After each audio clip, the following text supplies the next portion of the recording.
And I started looking into read more and more, and I found that they had this fantastic biology program and this opportunity to do research, throughout the years. But they also had this great strength in humanities, and that just sounded really cool to me. And when I was in school, in Reed and in early graduate school, the notion was you're born with a certain number of neurons, and it's all downhill from there. And there are certainly days I feel that way. But the fact of the matter is, it turns out there are, throughout our lives, parts of our brain which are capable of making new neurons. But it's driven by intellectually challenging things. That's one thing that can do it. Interestingly, exercise, although it's unclear if the exercise-generated neurons are really doing anything, and my friends who are jocks, I have real doubts.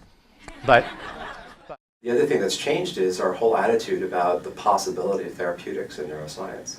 Now we're talking about treating some of these diseases that were before not even thought possible to treat. So, what used to be science fiction is now becoming, it's just a matter of us figuring out how to do it.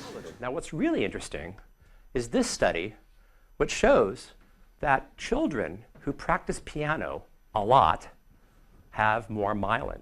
For some reason, people will believe a scientist who tells you that music's good for you, but they want to listen to a musician. And you can see these areas of the brain where dopamine is lighting up in people who are listening to music that they really like. And they want. A major chord is usually considered sort of upbeat and happy, like a C chord. And if you just change one half note, it suddenly gets much more serious.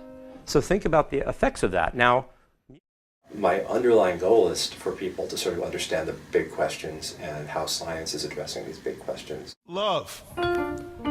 What is it? Why do we spend so much of our lives trying to find it, Keep it. or get over it? What is this thing called love? sorry to interrupt.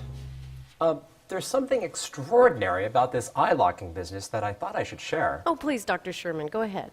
If two people are really attracted to each other, the orbital frontal cortex will light up in both brains at the same time. It's sort of like... I have a huge concern in this country that we're abandoning science. I feel that it's kind of my duty to go out and get the public engaged. From my standpoint, if you can make science both interesting, educational, and entertaining, it's a home run.